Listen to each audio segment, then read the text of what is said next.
I thought I'd spend a couple minutes sharing a little bit about why I understand myself to be a feminist and how that informs my research and my approach with coaching women in their professional and personal lives.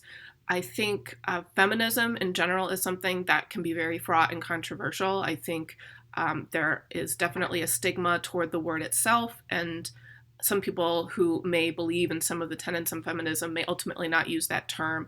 Maybe it just doesn't resonate with them. But I am comfortable with it. I think I would say I began identifying as a feminist in college. I was a gender studies and political science major. I think I knew kind of in my body that there were inequalities surrounding women's experiences and society at large having expectations and stereotypes that were really harmful to women. But I think once I started reading other researchers and scholars who were themselves feminist, I felt very distinctly, yes, this is a viewpoint that I have.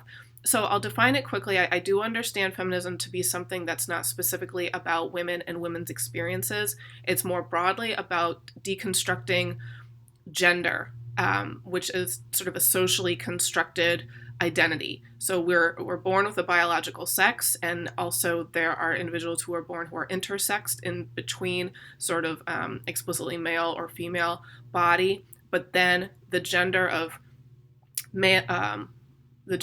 woman or man or non-binary is the social construction of what it means to live out those biological identities. So they are two different things. And even in the research that I do, I don't use the word female or male. I use woman or women in the experience of being a woman. So again, I don't specifically look at feminism as a women's perspective. It's interrogating the social construction of gender in general, how it affects men, how it affects women, how it affects people who are non-binary. And I very much see feminism as a men's issue because there are harmful narratives of masculinity. Talk about toxic masculinity, for example, that really harm the ways in which men experience the world and are expected to sort of express their maleness.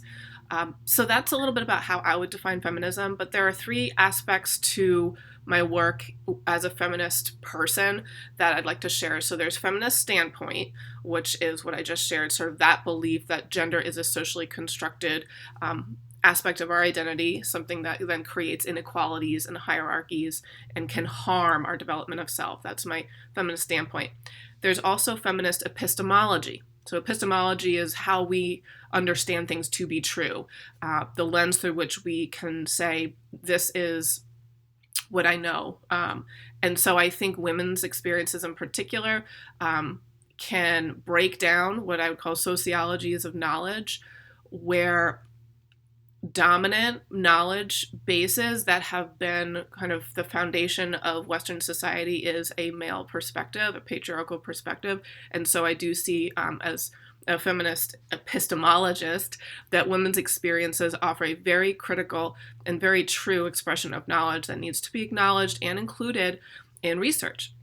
And so that leads to my last sort of trifecta of these feminist words and concepts is feminist empiricism. A feminist empiricism for me is looking at research specifically through the lens of this feminist standpoint that gender is socially constructed. So there's research out there, for example, in leadership studies that looks at the differences between men and women in the workplace. And as I was finishing one of my assignments from my PhD program, I became very frustrated when I was looking at women's psychological safety and research around that. One of the few articles that I was looking at was saying that, women are inherently unable to have strong boundaries. They are more predisposed to have soft boundaries. They are inherently more emotional, and they cannot create that work-life balance. They're also more prone to guilt. And I was actually really frustrated when I read this article.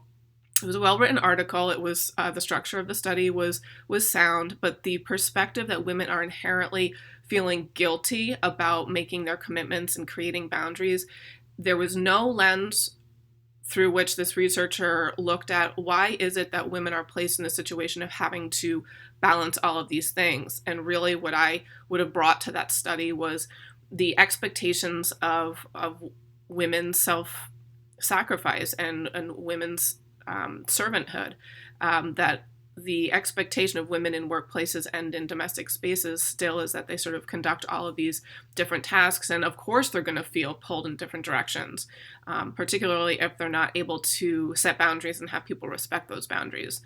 So my research really problematizes why is it that when women specifically do set boundaries and have that work-life balance, that they receive backlash. That it's not that they're unable to set those boundaries. In fact, the women leaders that I coach are actually very good at setting boundaries, but there's still that societal expectation of women being sort of this boundless, constantly available and complicit individual. So I push back on research that does not have a feminist lens, that feminist empiricism, because I think it really it dilutes the outcome of the research. It essentializes women and as having specific sort of qualities just based on the fact that they're women, and that is not true. Because I think really there's a couple different ways that people look at that gender difference, that you could either look at it as women and men are inherently different, or the gender blind view where women and men are basically not different.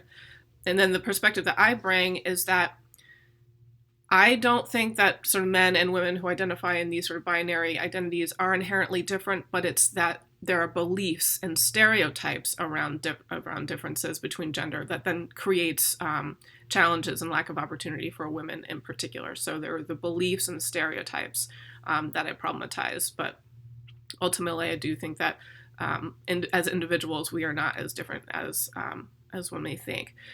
So I hope that's helpful, and I'll share more as I obviously share things about my own research, but that gives just a little bit of background to how I understand feminism, both feminist standpoint, feminist empiricism, and feminist epistemology.